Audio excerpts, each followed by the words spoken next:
Bonsoir à toutes et tous. La bonne nouvelle de la semaine est intitulée « Voir ou croire ». Ah, ça n'est pas la même chose. Je voudrais vous inviter à faire une lecture dans l'Évangile selon Jean au chapitre 12 à partir du verset 20. Quelques Grecs, du nombre de ceux qui étaient montés pour adorer Dieu pendant la fête à Jérusalem, s'adressèrent à Philippe de Bethsaïda en Galilée et lui dirent avec instance : « Seigneur, nous voudrions voir Jésus. » Philippe alla le dire à André.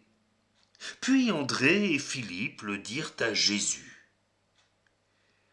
Jésus leur répondit : « L'heure est venue où le Fils de l'homme doit être glorifié. En vérité, je vous le dis, si le grain de blé qui est tombé en terre ne meurt, il reste seul. Mais s'il meurt, il porte beaucoup de fruits. Amen. » Nous sommes à quelques heures de la croix. Et à quelques heures de la croix, la demande de ces quelques Grecs semble tellement déplacée. Nous voudrions voir Jésus. Sans doute ont-ils entendu parler du Seigneur Jésus, de ses miracles. Peut-être ont-ils envie de le voir faire des miracles ou d'entendre sa parole. Sans doute ont-ils été également informés des discours de Jésus, des prédications qu'il a pu apporter sur la montagne. Il y a tellement de choses merveilleuses que le Seigneur Jésus a dites, au point que un jour on a envoyé des gens pour l'arrêter. Non seulement ils ne l'ont pas arrêté, mais ils ont dit à ceux qui les avaient envoyés, mais jamais homme n'a parlé comme cet homme. Alors, oui, on comprend que ces personnes avaient envie de rencontrer Jésus, avaient envie de le voir à l'œuvre, de l'entendre. Seulement, l'heure est grave. L'heure est grave parce qu'il s'agit du salut de l'humanité. L'heure est grave parce que ce soir-là, le Seigneur Jésus va prendre la dernière Pâque avec ses disciples. Il va passer ses dernières heures avec eux et leur faire toutes sortes de recommandations. Et puis il va les emmener dans ce jardin de Gethsémanée où ils avaient coutume d'aller. Et là, la foule armée, avec les religieux précédés de Judas qui trahit son maître, vont venir l'arrêter. Il va être emmené, maltraité, amené devant les autorités religieuses, puis devant les autorités militaires et judiciaires au travers de Ponce Pilate. Et puis il va être condamné injustement. On ne croyait pas qu'on lui prend sa vie. Il est venu précisément pour la donner. Et pourquoi ? Il nous l'a expliqué. Si le grain de blé qui est tombé en terre ne meurt, il reste seul. Il est cette semence tombée du ciel, venue sur la terre. Mais s'il ne passe pas par la mort et la mort de la croix, alors il reste seul. Mais s'il meurt, lui, le seul homme qui n'a jamais péché, le seul homme qui n'a jamais offensé Dieu, alors il reste seul. Mais s'il meurt, s'il donne sa vie sur la croix, conformément à ce que Dieu lui demande, à ce que le Père l'a envoyé faire, alors il porte beaucoup de fruits, c'est-à-dire que beaucoup vont pouvoir reprendre vie en lui.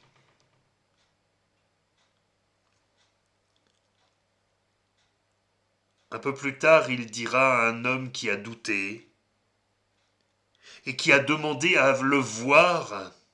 Il s'agit de Thomas. Ce Thomas qui, quand on va lui annoncer que Jésus est ressuscité, à la fois il a envie de le croire, mais en même temps, c'est tellement improbable qu'un homme ressuscite d'entre les morts. Il va dire, mais moi, si je touche pas les trous dans ses mains, si je ne sens pas la cicatrice, la blessure de la lance dans son côté, alors j'aurais vraiment beaucoup de mal à croire. Quand Jésus va apparaître devant Thomas, va se présenter devant lui vivant, il va dire, avance ton doigt, regarde, avance ta main, mets-la dans mon côté, c'est bien moi. Il va ajouter cette phrase, heureux ceux qui n'ont pas vu et qui ont cru.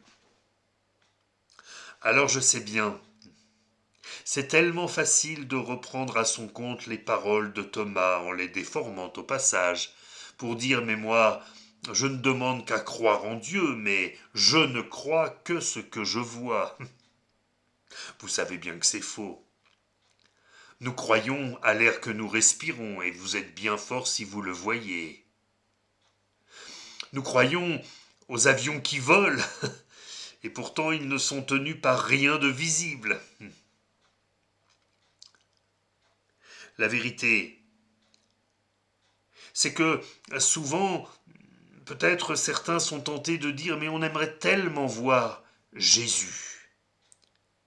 On voudrait tellement le voir agir.